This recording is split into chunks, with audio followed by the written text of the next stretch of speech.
Hello adventurers, and welcome back to my channel. Today I'm very excited to bring you to Fort Granger here in Franklin, Tennessee, where we're going to be exploring a park that I'm not exactly sure what all is here. It starts off though with a really nice parking area and some signs, so let's get some context. This is a part of the Franklin Historic Parks, and Fort Granger was actually a place that was located on Figures Bluff overlooking the Harpeth River, and this was a federal fort that was named after Major General Gordon Granger. The interesting part about Mr. Granger here is he was a Union general, and so the Union, the federal troops, had actually taken over this area and been here for about 2 years at the point of this encounter that happened in this region. And so we get to learn a little bit more about that time in history, but also about why this park is interesting and unlike some of the others that we've been to.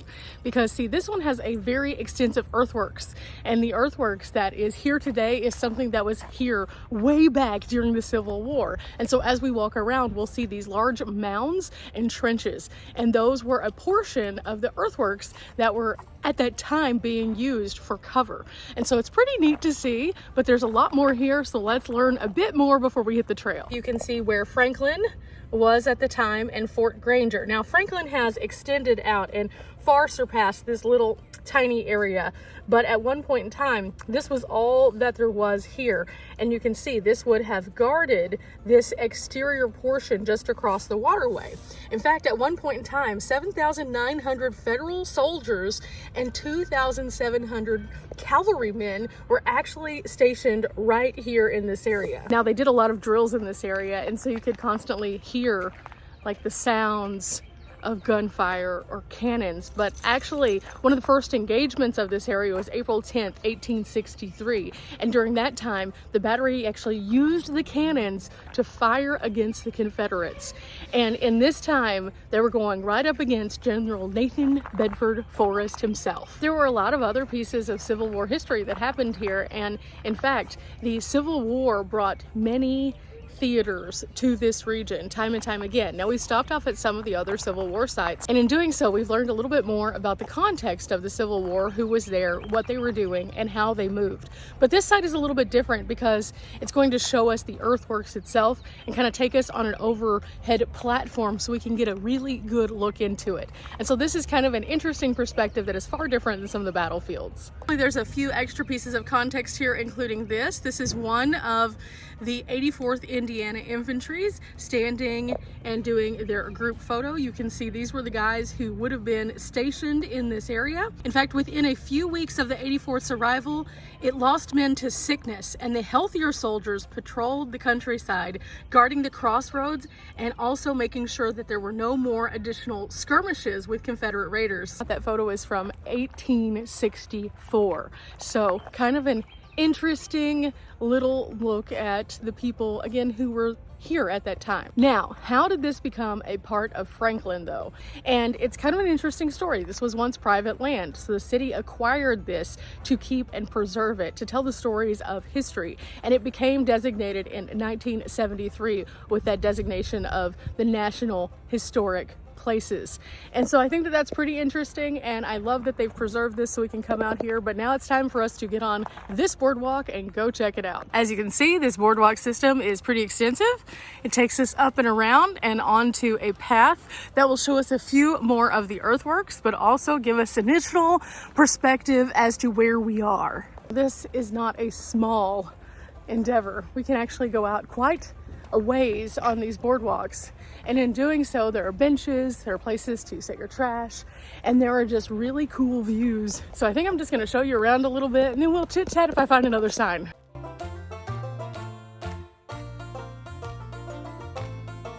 We have come to a decision-making time. We could go this way and continue on the boardwalk, or take this and go out and find out a little bit more from the history in this area through these historic signs. I think I'm going to go this way first, just so I can get the rest of the context, and then we'll go down the other boardwalk. Down we go, very carefully, and onto this little earthen trail. So the rest of this is pretty well handicap accessible.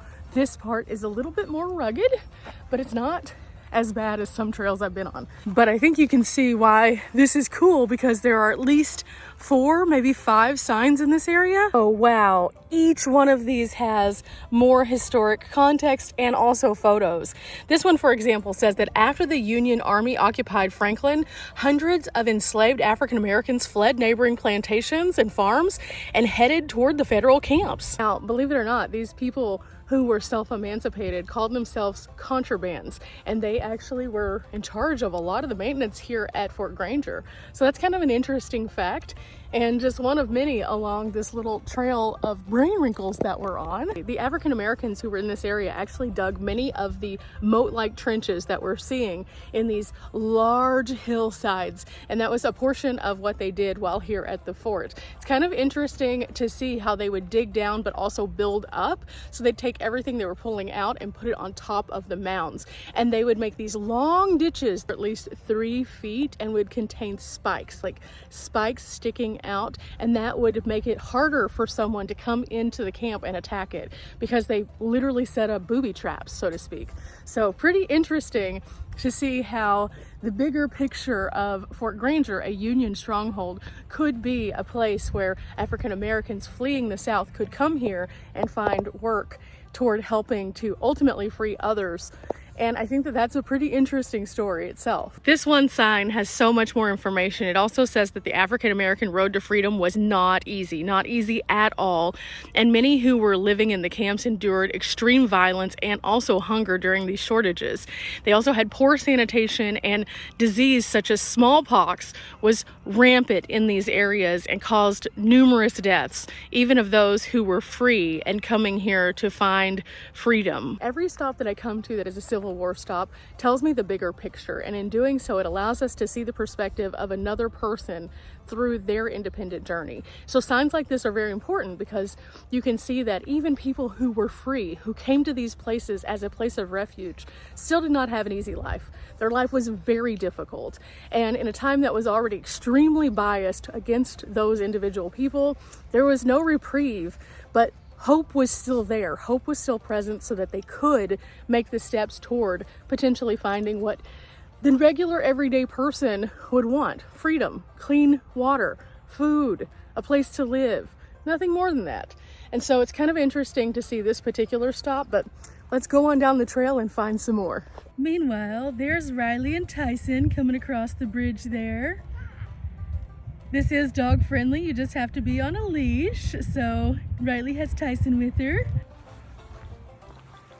We learned that Nashville was actually still very pro-Confederate, but it was actually overcome in February of 1862.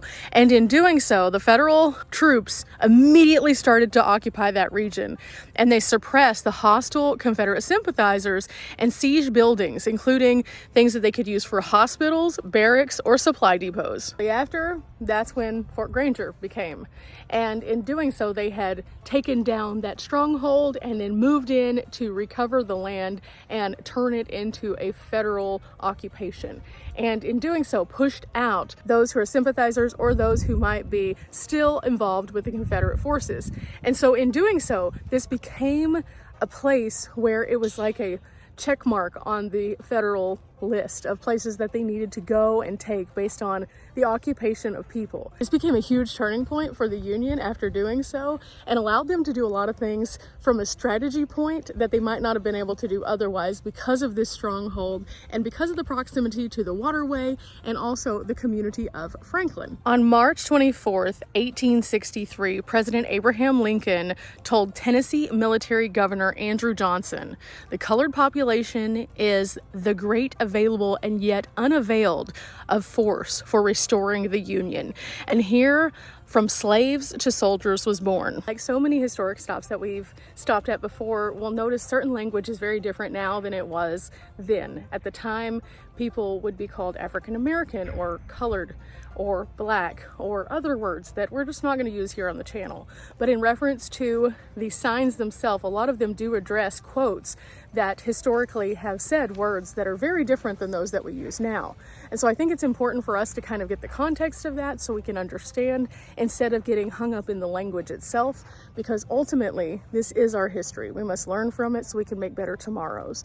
And so by doing that, we can see what it is that they have shared with us and then be able to take that information, store it up here, move it around a little bit, and then better understand the human experience, because at the end of the day, the human experience of war is the one that is often not told. We see people as moving little pieces on a map or a puzzle, but we rarely see the actual humans behind that. And so when we go through these signs, think about the actual people themselves who are affected by this, not just the broad strokes that history typically has the option to tell us when we're in like 5th or 6th grade.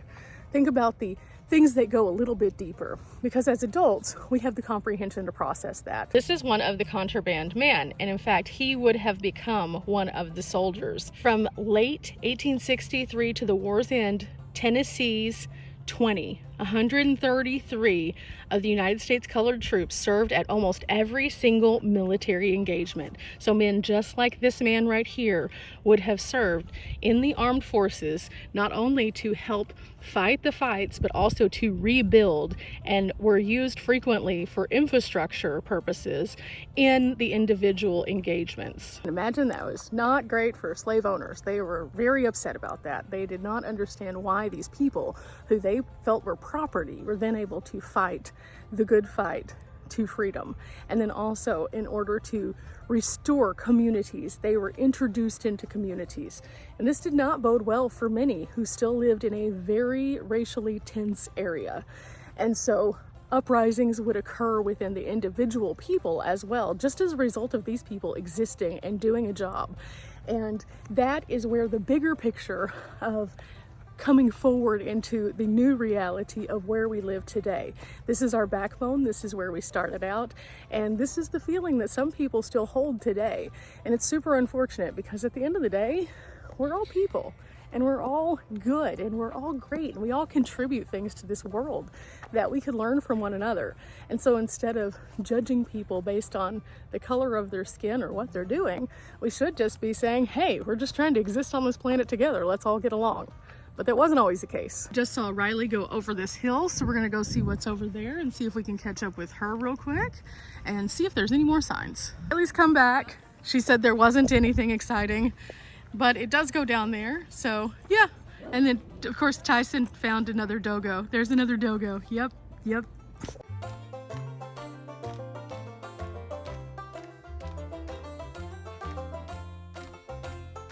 As Riley walks over down this side of the path, we find another sign. And this one says that directly ahead is Fort Granger's original entrance and exit, known in the military as the Sally Port. And over here you can see there's a little lineup of different kinds of things that look like they're weathered and worn. So I'm assuming this is where it is right here. The port was actually the entrance that would wedge people in between the earthworks so that they could still have good coverage and protection, but not make them vulnerable by having like a door into the fort. Right through here, you can see where the trenches are cut down. And again, all of this was done by those who were in the Fort Granger area. They would take out and put on top, and take out and put on top. And the path here was wide enough that they could get through it so that they could do military operations. But in some of these sections, there would also be those spikes coming up for additional protection. And so here you can see what that looks like in modern day, even with all of the extra things that have grown, all of the weird stuff that's going on. I find places like this to be very interesting because you get to learn about the construction of war and how the military moves, and also how the various parts of a fort work, but you also again get to see that human interest piece. And so it's fascinating to come to places like this and just take some time, stretch your legs and walk. This isn't a hard site to navigate on. In fact, probably spending less than an hour here, but at the same time getting so many brain wrinkles, which put together the context of other sites that I've visited. But now it's time to go back to that boardwalk and finish out our walk. Look who it is! It's Riley. She came back around this way. It's just one big loop. So let's go catch up with Riley on the boardwalk.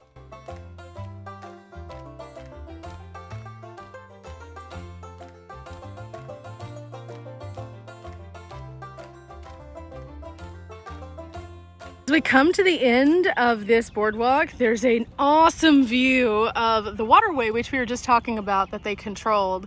And you can see it's gorgeous through here. And there is a trail that goes on all the way to the other park over here as well. But this is our final sign, and this sign says we could see every troop and every gun. They went to town on November 30th, 1864. This is whenever the sun began to set in the afternoon and Confederates started to move in and start an engagement. And at that point, it was a bloodbath. There were so many things going on. Artillery was firing in every direction, and there were over 10,000 casualties overall. In this very point that we're standing in, where we have this excellent observation deck, this is where the fighting was happening.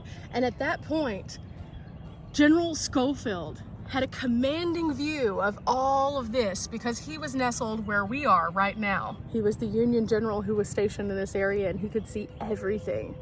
And he was secured behind the fort's walls.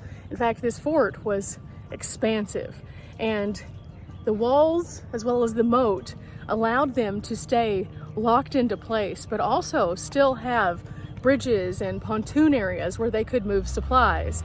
And so from this position, they could do so many things, which makes it make sense as to why they wanted to commandeer this area, because you can see for miles and miles from this area. This man right here, General A.P. Stewart, he was a Confederate general, and his line was advancing. His right flank was completely pinned in by the river, and the Confederate infantry regiments along the 35th Alabama and the 12th Louisiana were all involved in this altercation. It said that over 3,000 perished just from the gunfire from Fort Granger in that moment. And looking on at this beautiful view that we have now, you can only imagine, again, the human toll that that would have taken as it ran bloody. This is not the bloodiest of battles, but it is pretty well up there. Just down the road in Murfreesboro, I went to that battlefield, and it was hard to imagine that in a postage stamp of land that was so small, that so many could be occupying that area and perish. This is why we come to places like this, though, so that we can really see it and feel it and understand it. And yeah, there's a lot of modern sounds and things like that boom of the construction. But if you close your eyes and you hear those sounds and truly hear those sounds, and you think of them as gunfire or cannons, it'll put it into a little bit of a different perspective from the beauty that we see in front of us. Because war is ugly. In this direction, you can continue going down and then take the trail that wraps all the way down and through the field, which is where the battle would have taken place. You can even walk all the way over to the water over here and just soak in all of this natural space, because again, this is a walking trail that's now accessible to us all. But I do encourage you, if you come to Fort Granger, to think a little bit while you're here, while you're enjoying this outdoor space that is created for us to just come out and recreate in. Think of what their lives were like in that moment and what your life would be like if you were in that position. We always want to learn from the past to make a better tomorrow, but in order to do that, you almost have to personify the past by feeling those feelings. What were the troops thinking? What were the generals thinking? What were the emancipated slaves thinking? What were those who were on opposing forces thinking? It's all up to you to kind of put those things into perspective and think about the real way that war worked.